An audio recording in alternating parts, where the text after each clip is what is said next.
From the world of AV programming and control with James King, I'm Steve Greenblatt, and this is Ask the Programmer. James, how are you today? I have to say it's nice that we're back, but I did get to see you last week at InfoComm. We're recording this just shortly after InfoComm 24. How are you? I'm doing good. So trying to play catch up since Infocom, and you know how that is. And it was in my hometown, so it made it even worse. I I get it. I get it. We tried to escape the heat of Vegas 105 and came home to 90s in Jersey, which is probably about the same. So it's we took it with us. Yeah, I heard that, especially with the humidity, and it's back down to like 90s this week, but it'll go back up in the hundreds next week. Yeah. But hundreds are one thing, closer to 110s another. Yeah. But before we continue with our weather forecast, we get to introduce an old friend and somebody who I'm glad to have on the podcast. And we reunited a bit at Infocom. He's Craig Underwood. He is the director of AV engineering at Moravian University, a school that I'm familiar with because I went to school in the area. Welcome, Craig. Thanks very much for having me, Steve. We know each other for quite some time, and I'm glad we were able to get reconnected. And I want to give the audience a chance to hear your story a bit. And also, I know that James knows you through HETMA, and that's part of the triangle here. So love to hear a little bit about your background in AV and a little bit about your journey that includes programming. Oh, sure. So I guess I'll start by going back to the beginning, right? I was thinking about it before I joined here, and about, when was the first time I really got into programming per se? And I was thinking back to when I had my first Commodore 64, and we would create little basic password protection programs like, input a dollar sign. If a dollar sign equals this, then go to line 30. If not else, then say wrong password, and just, create loops for each other to see, oh, I can't get to play the computer. So just old silly basic programs that, like, when I was probably 10 years old or something like that, just messing around with the cassette deck as the recording medium for the programs. Right. So that's going back quite a ways. But I guess how that relates to the whole AV world side of things. So Steve, I've known you for what, probably over 20 years now, Oh I'm yeah. thinking. Yeah. And Absolutely. back in the olden days when when I worked for an AV contractor, and we ended up winning a job that had a Crestron system in it. And when we first ordered it, we're like, wait, we have to program this thing? What, it doesn't come programmed from the factory? And then it was sort of an eye-opening learning experience too, in the whole world of just what a control system was and how they worked and everything that was involved. So that was a really fun experience.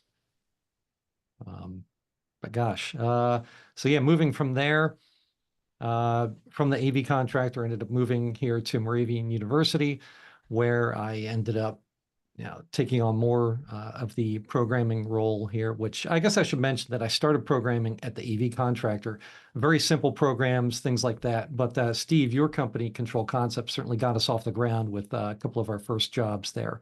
And through that, and they're like, hey, we really need to send you to Crestron school. So I went out to Rockley, New Jersey, did the whole, P101 and did that. And I guess the rest is history, so they say.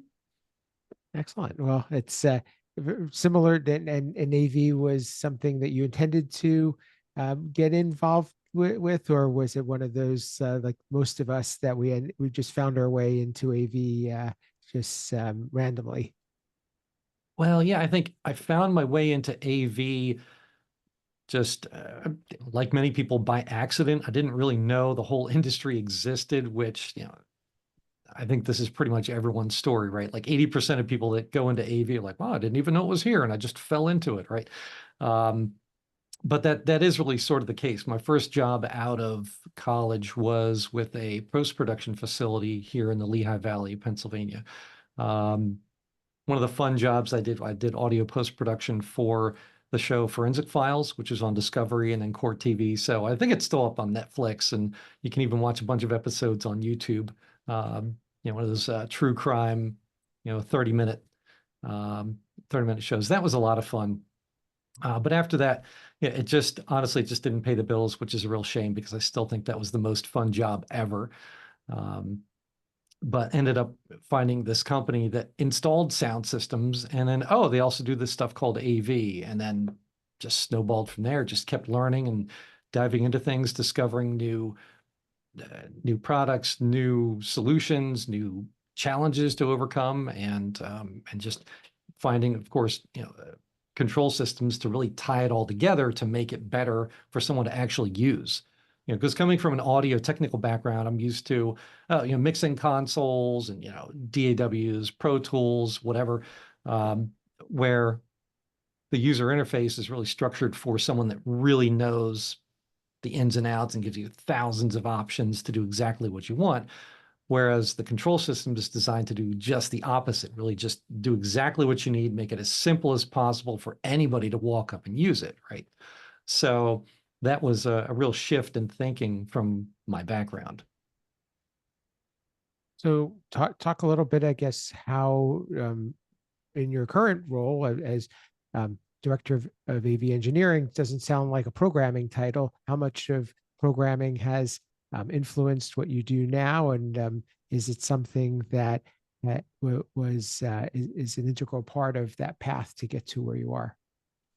Right. So my title is, I don't know, maybe deceiving, but it's also a little bit fluid. So AV engineering, we honestly tried to think of a title that describes what I do, because I am the only dedicated AV professional here at the university in the IT department. So I do all of the classroom technology from design, install, engineering, service, you name it, programming, of course.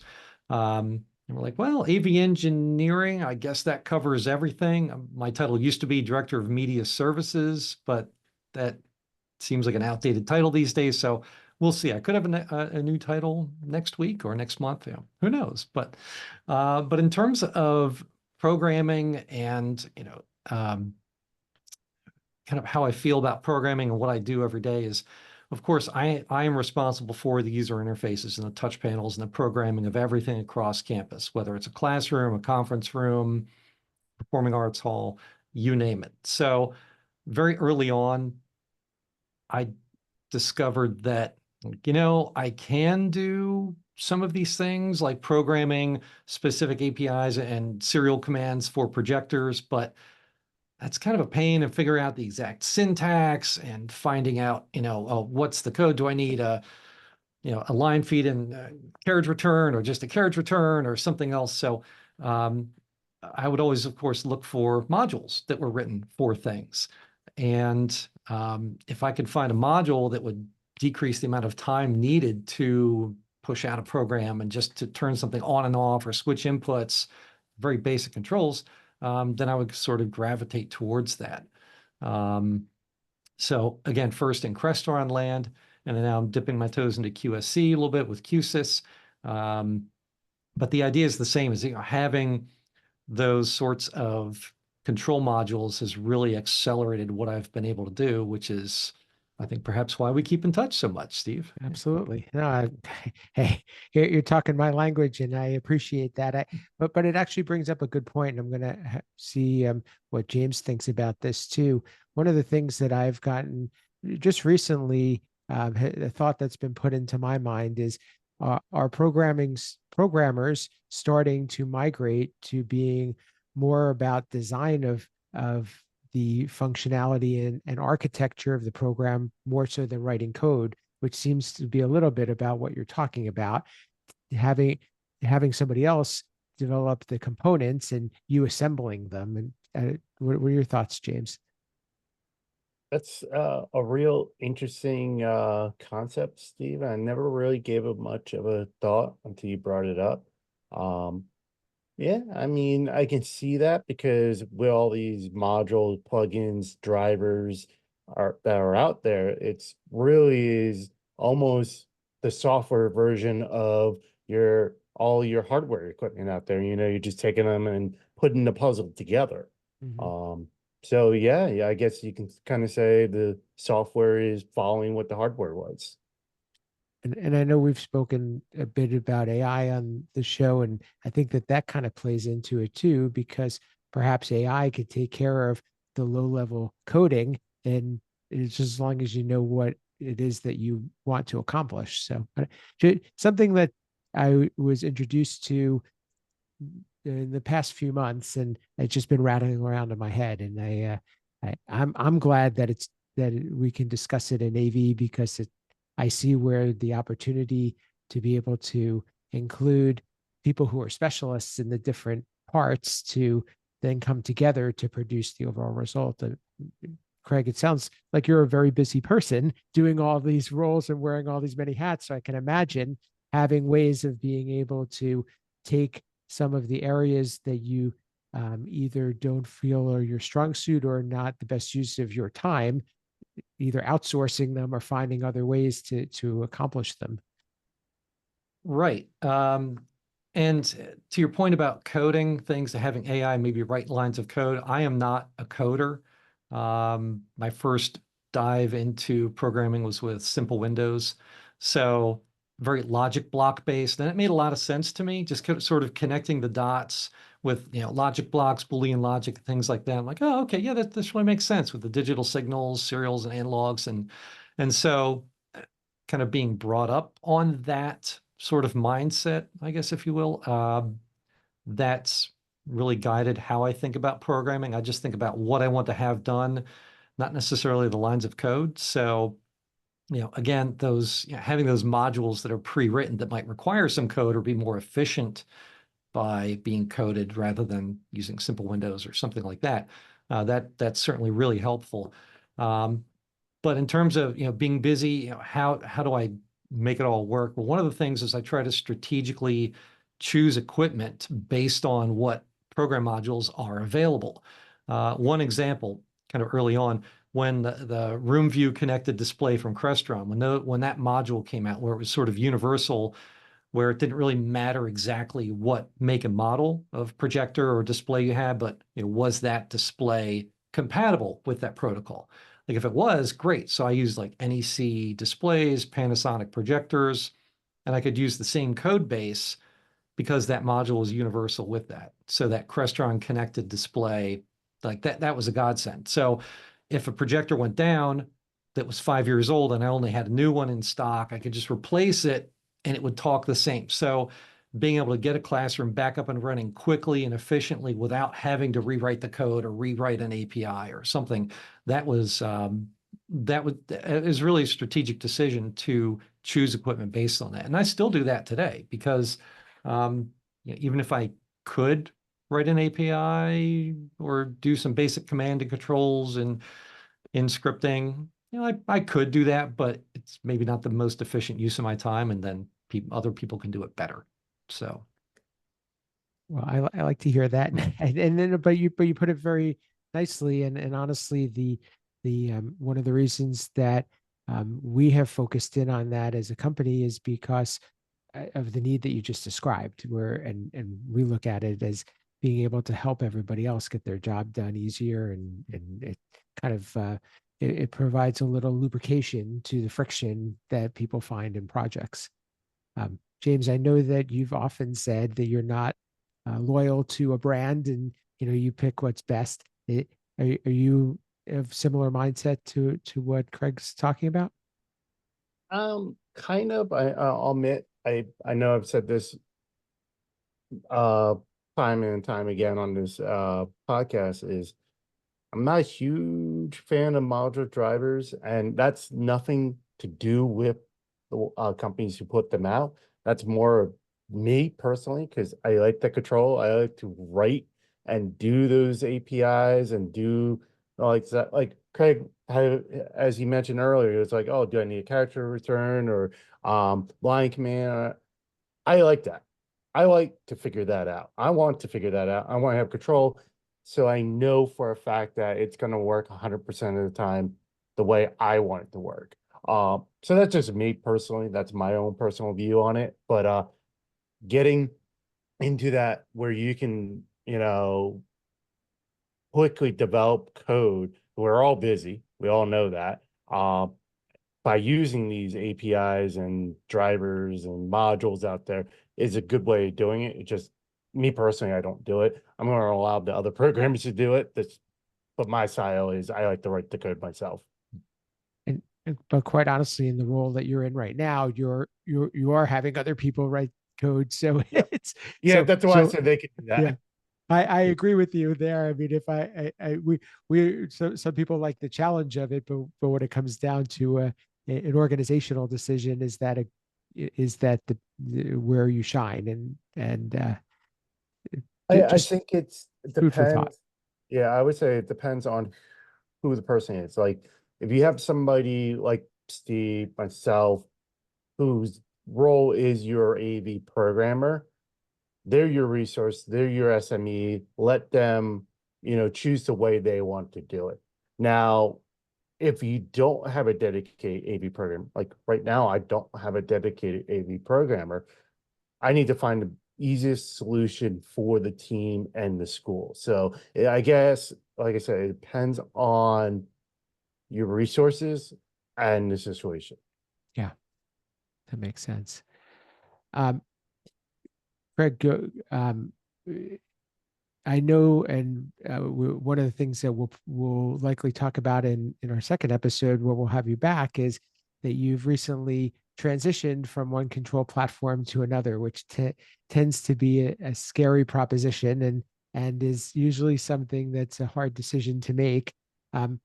Without getting into the specifics of it per se, how, how has that gone, and is that something that was a decision that you made proactively, or you felt you had to make based on different circumstances? Well, I think to James's point of just picking the right equipment for the right job, there was a circumstance where I needed some gear and different platform was available. So I decided, well, let's take a leap and see what's out there. Take a look at it, right?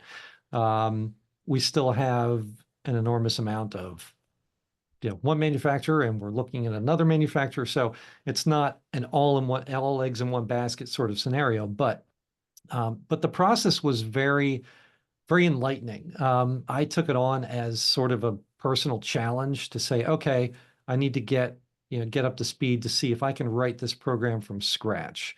Um, Mainly because if I'm going to deploy any kind of new platform, I need to know it. I need to know how to debug it. I need to know how to maintain it, to support it, to find all those nuances, those little tricks that get it to work just right. So I purposely did not want to outsource that. So I'll admit it, it took me about a good year of sort of constant learning and writing and really hammering into the system to really learn it.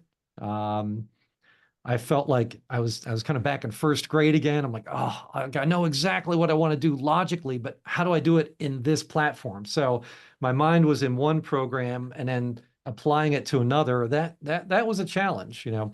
But once I figured out some of the terminology changes and how they describe things versus the other manufacturer, and then it started to click. And then I just spent, like I said, several days just really in the program, refining it, testing it, and just really just diving into it.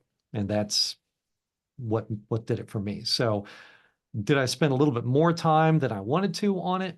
Yeah, but I think it was worth it. And now it's sort of like learning a new language. So I feel like I can speak in both worlds, so to speak, if that makes sense. No, very cool. And I appreciate you sharing that. And I think it would be something really enlightening to talk more about. So we'll talk more in the next episode. James, anything you wanted to add to that, and before we wrap up? No, I think Craig did a very good job of explaining it all. I really have nothing else to add. Okay. Well, Craig, we will definitely have you back to talk further, and so listeners, stay tuned for next week's episode. But until then, how can people get in touch with you, learn more about what you're doing at Moravian, and also continue this conversation? Great. Thanks again for having me, Steve. Probably the best way for people to get in touch with me is on LinkedIn. Just search for Craig Underwood, Moravian. I also am an instructor at Lebanon Valley College, so you might also find that as a keyword as well. So, but yeah, LinkedIn is probably the best place to find me. Excellent. And James, how can people get in touch with you, learn what you're up to, and keep the conversation going? To get a hold of me, find me on X or Twitter or whatever we're calling it these days at AV_James King. I am on LinkedIn as well.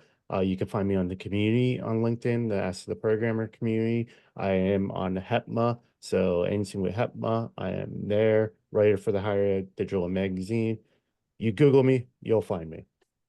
And as James said, we put our money where our mouth is, and we built an online community for the Ask the Programmer listeners and audience and supporters, and that can be found on LinkedIn. So please jump in there. You'll see these episodes, and you'll also see some questions and discussions, and good way to keep the conversation going and meet some of the other people who are involved. Our last episode, number 168. We talked a bit about the importance of having community, so check that out as well. And I also wanted to add that Control Concepts, my company, is a supporter of this podcast. And as Craig so kindly mentioned, we develop the building blocks that other programmers use to integrate products and solve some of the common programming challenges. So if you'd like to learn more about us, check us out at controlconcepts.net or reach out to me. I could be found on social media at Steve Greenblatt, and like to keep in touch, and we appreciate any feedback you can provide. Please share your favorite episode, give us a rating or review. We can be found on YouTube as well as your favorite podcast player. And until next time, this has been Ask the Programmer.